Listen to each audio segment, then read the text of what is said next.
Zeglin's TV and Appliance brings you the Press Box, a presentation of the Dispatch and Argus sports staff. This is Steve Tappa, Daniel Makarewicz. I'm Marc Nesseler. And that's the Pope. And this is we have a bobble this week. We have the Pope. And why the Pope? Because, it was a tough week all around. Mm-hmm. Blessings for everyone. Yes. We really need to have some because and Alleman, I thought, had the best showing of the week. They did. Almost pulled off. And you were at that game. Yeah. Almost beat Metamora. It came down to the last play, right? Yeah, and I guess the way I framed it in the paper too is I said, what a great proving game, and I know Dan's talking about it this week in the paper as well. Playing those tough week 2 opponents, really kind of gives you an idea where you're at, what you got to work on, and boy, Alleman's got to be tickled pink where they're at. I mean, Metamora's a good program. Even though they lost. It was a great game, back and forth, and just a lot of high drama. And Alleman had 2 cracks to come back from a late score. And, you would have thought that first one, they threw an interception, was deflected off of a kid and bounced up, and a guy pulled it down. You would have thought that was the end, but no, they forced him to punt, and then they roared back down the field and almost pulled off the comeback. Well, can we take any other positives from that tough week? I don't think any. Geneseo won. Right. Sure. But I think it wiped the whole Western Big Six slate Quad City-wise. Well, yeah, because it was the first time since week 1 of the 2009 season that all 4 Metro schools lost. Western Big Six Metro schools lost. And if you look at it, I think you take more out of those losses and talking with Coach Stortz about it. On the direction that they're going, right. Because you can, you're right. You can learn more from a loss than you can from a win. I mean, you can schedule, a public league school and beat them by 50, but not know. Or you can schedule Edwardsville, or you can schedule Metamora and learn something about yourself. Because UT loses to Sterling, but I think UT kind of proved it can score. Well, and just what we were saying last week, teams. Just compete, and that's what they did. They got off to an 8-0 lead, and now they're fought. And now they're playing a team that they should be able to beat. Westchester St. Joseph. I'm surprised that St. Joseph's playing on the Sabbath. I know, on a Sunday. And here we have what the Pope says about that. Here we have the Pope, but Westchester St. Joseph that falls in UT's favor. Westchester St. Joseph is 9-91 in their last 100 games. Wow. So that is definitely will be a winnable it's game a basketball for UT. I've been covering football for and soccer, big and soccer school. For 40 years, and I can't remember a Sunday game ever. Ever. And I thought it was against IHSA rules. So did I. But I looked, the bylaws but we're state, okay? The bylaws state it can, they can play, because a lot of public league schools, a lot of teams in Chicago play on Sundays because there's so few places to play. They don't want to play Saturday nights; they want to play Sunday. Yeah, so they'll play Sunday in the suburbs. Now, I thought it was cool when I was in high school. You made the playoffs. You got to practice on Sundays. I thought that was cool. Playing on Sundays got to be. And then you got to awesome. Then you got to turn. It's cool, but then you also have to think, that's the problem. We got to turn around and play Alleman. That's with only 4 days notice. 4 days to prepare. 4 days to prepare. So it's a tough spot, but UT, that could be a fun Sunday if you can go to Westchester St. Joseph and be able to come out there with a win. And I think there's a chance may get to church early Sunday morning and then make the road trip to Westchester, about a 2.5-hour drive. Yeah, depending on the traffic, and since really early church. Yeah. Well, at least Bears will already be playing, so they'll have already been down 2 touchdowns by the time you get there. Moline. I'm concerned. And I know Coach Tracy said he took the blunt of the blame. Yeah. That's hard to say, especially 5 times fast. But too many. Again, fumbles. They've lost. They have fumbled 5 times this year and lost every single one of them. They're already -4 through 2 weeks in the turnover margin, and that's huge. If you take away all the defense, really only gave away 1 touchdown because they 2 punt blocks returned, a field goal off an interception. Moline only gave up 215 yards of offense. Do that, you're going to be in a pretty good position. I looked at that game as there being some positives. Correct. And especially if you take away the fact that if you don't give the ball away, if you don't give them the ball so much, that you can turn that into something. It's encouraging that Moline was able to move the ball a little bit. You can't turn the ball over, and you can't go to the red zone 3 times and not score. That's what Moline did. 3 red zone trips, three times they didn't score.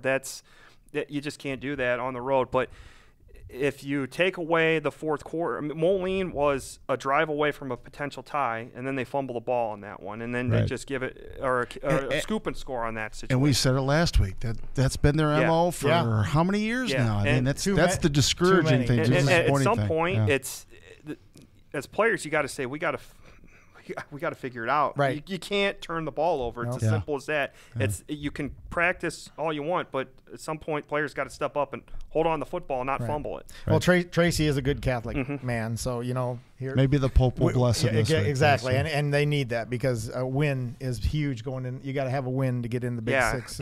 Especially and have when some you got to momentum. go to Galesburg. Right, have some. Because conceivably, if you look at Galesburg looked really strong. They got to go to Rich South. They got to go to Galesburg. But it's not like those are two games that Moline. All right, they're L's. You look at what Rich South has done. They haven't really impressed. Their win wasn't really that impressive.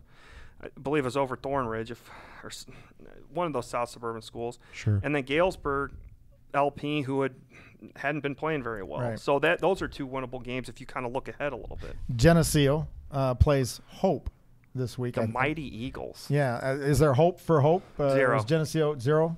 You hope that Hope does not give up 100 points. I guess that's the hope right there.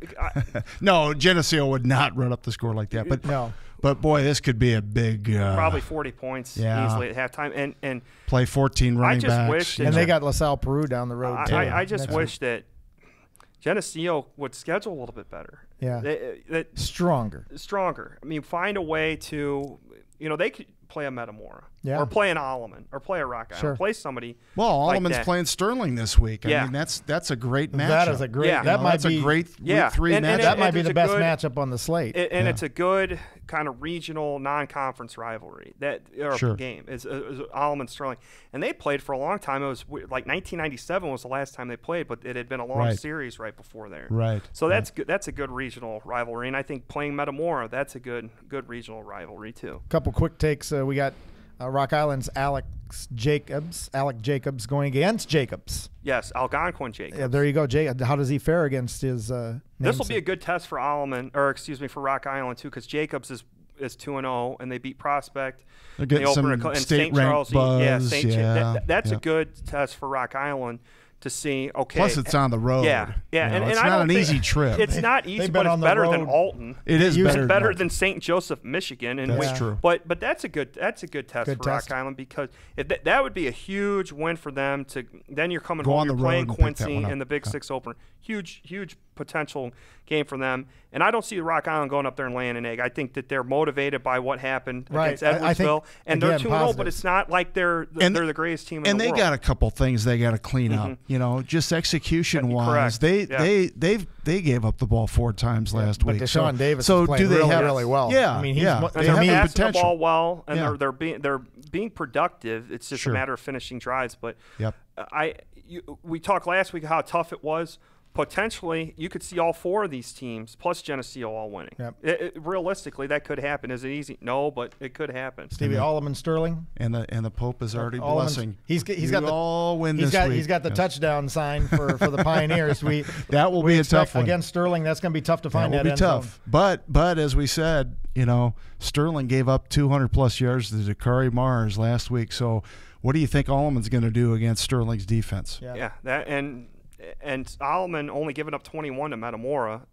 From a defensive standpoint, it's got to establish some confidence. Real quick on the area scene, we have Orion off to a 2-0 start. Yeah, very surprising. Not that they're good, but they're this good. I mean, they finished off an upset against Erie Prophetstown, who I think is really good. I really like Erie Got Prophetstown. A lot of guys back. I like 2 All-Staters back. Yeah, and here Orion under the radar. Yeah, Orion that's answers. How that operates. I think so too. Last 77 seconds, they're down and they come back to win. They answer on the road. They answer a go-ahead touchdown by EP to pull out that victory. So that's a big season maker. Anything else trip your trigger? Bureau Valley, Rock Ridge. They need a win. Rock Ridge is 0-2 now. Who would have figured that? Well, against Sterling Newman though, and Newman and Hall. I mean, I think I said it this week on the state rankings panel. They lost back-to-back weeks to number 2 ranked teams. Right. I mean, Newman and Hall. So They got to be one of the best 0-2, along with Providence, New Lenox, and Mercer County going to have to play a sophomore quarterback after Spencer Woods suspended at home against Princeville, who's 2-0. That's interesting. And we'll see if United can go on the road and win an LTC at Ridgewood. And we'll see if Anawan Wethersfield can kind of continue. There's another team, too, 2-0, and they came back, and they beat state-ranked Elmwood Brimfield a week after Elmwood Brimfield took care of Mercer County. It's funny. They're 2-0 and have scored exactly 7 points in the second half of the season. A lot of great football out there this week. We'll be there. We expect to see you there. Zeglin's TV and Appliance thanks you for tuning in.